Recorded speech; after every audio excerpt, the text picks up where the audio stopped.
Hi, I'm Lisa K. Donner, along with Andrew Moran, Sarah Cowgill, Kelly Ballard, and James Fight. And this is the Conservative Five, Liberty Nation's online TV news program.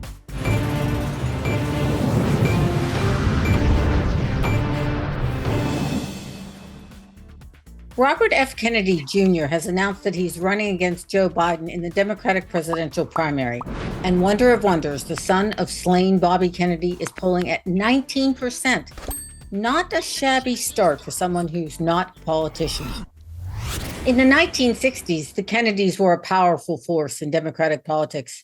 John and Bobby Kennedy were young, handsome, and rich, and they knew how to appeal to the masses. Kelly, is RFK Jr. a viable candidate, if only because of the Kennedy name? Well, I think that's a big bonus, a big plus. The Kennedy name still holds a lot of weight.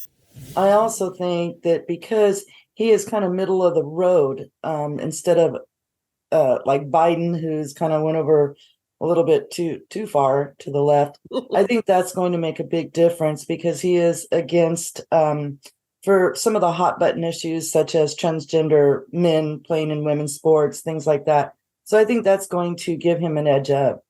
Andrew, do you think somebody like Bobby Kennedy Jr., I mean, he does have the appeal of not being a politician, but Democrats consider him wacky.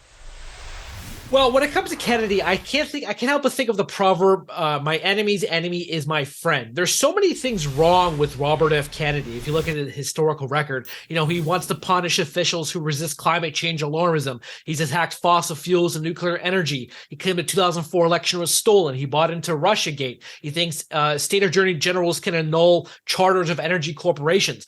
But since the pandemic, he's been great. He's the enemy of the state. So therefore, I have to support him automatically. He railed against the government's authoritarianism of shutting things down. He's been against a lot of the vaccine mandates. He wants to pardon now, which is fantastic. He wants to pardon Julian Assange. So all these things are fantastic. I just don't think, of course, he's going to win the nomination. But overall, he's my enemy's enemy, and so therefore he's my friend. So I think overall he's been good. Sarah, do you think he's kind of going to gather some steam here? Oh, absolutely. Kennedy. And if anybody, people of a certain age, like everybody on the panel except for Jim and Andrew,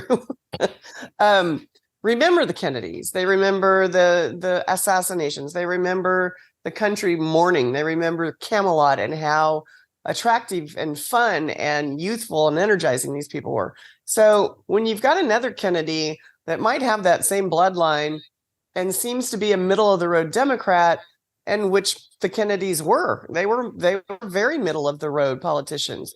The only people I see that are losing their ever-loving minds are the progressives and the very radical left. And they are losing their minds because he's coming out and he's a little bit, in the middle. And that's terrifying to that world. They've already swung so far left with this administration that they don't want to turn around and go back. That's the funny thing with Kennedy, though, and the state of the country today is because he's probably a traditional liberal, he's a traditional Democrat, but then the Democratic Party has veered so hard left that now he's viewed as a centrist or a middle of the road man. So I find that astounding. Or insane. They think he's insane. Well, Jim, we saw in the Democratic primary way back when Bernie and Hillary, that the Democratic Party has a way of stamping out the opposition that they don't want. Do you think they'll do the same to Kennedy if he starts gaining traction? Yeah, that's kind of where I see this going, because Robert Kennedy Jr. and Bernie Sanders have a lot in common in the sense that they say things outside of what the establishment Democrats are okay with them saying.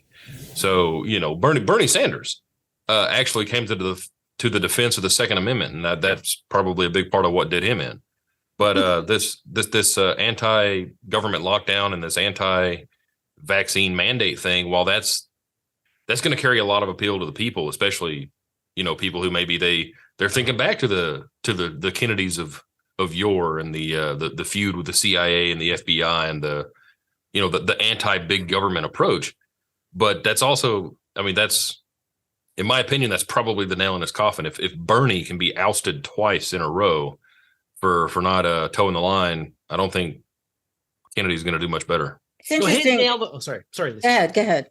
I'm just his nail in the coffin will be that he's against giving all this money to Ukraine, and he wants to leave, or at the very least, he wants NATO to negotiate with Russia, and he wants to have less imperialism and interventionism. That's what's going to do him in, because that goes against both the Republican neoconservatism and the Democratic neoconservatism.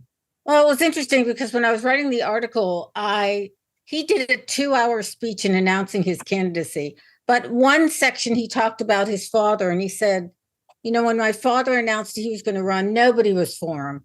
And, he ticked off the old Camelot, ones that served his uncle, and they were all working for LBJ at the time.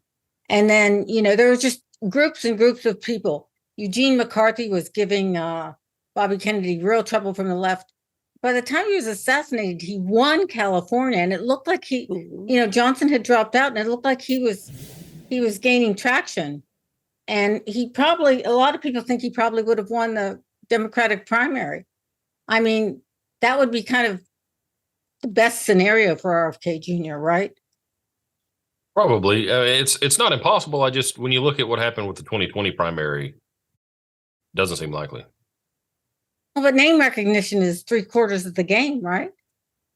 Yeah, but I honestly think if they put Joe Biden standing, and this will never happen, but if you put Joe Biden and RFK Jr. next to each other and asked them one question, it would be over. Where are you? Is that the question? Nice. But do young voters care about the Kennedy name anymore? Do young voters care about Clinton and Bush and all these other family political dynasties? One thing about RFK Jr. is he's not as old as Joe Biden. He's not, and he is a Kennedy, and that'll help. I mean, when we talked about Reagan just a few minutes ago, when Reagan was elected at age 69, he was the oldest man to be elected president. Then Trump came in and became the oldest man to be elected president. Then Biden came in and became the oldest man to be elected president.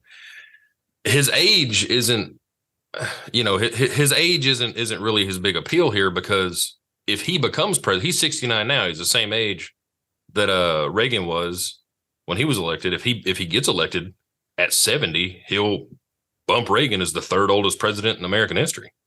Well, that's interesting. I hadn't really thought about it that way. Yeah, he's not as old as Biden or Trump now, but he's right on the line of how old they were when they were first elected. I got to tell you, the swing in the independent vote, that's going to be the deal killer for either side. So if he can garner all those, he's going to either screw the hell up this whole process, or he's going to win. What we really need is for him not to get the Democratic Party nod, but then to run as an independent. Oh, that's interesting. Yeah. Ross Perot. Then you're into the third party candidate situation. Yeah.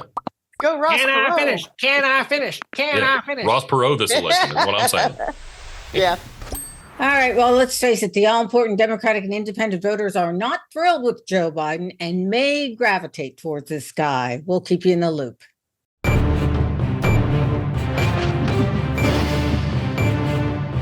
That's it for our Conservative 5 panels today. Check out our other C5 shows and segments on your favorite video platform.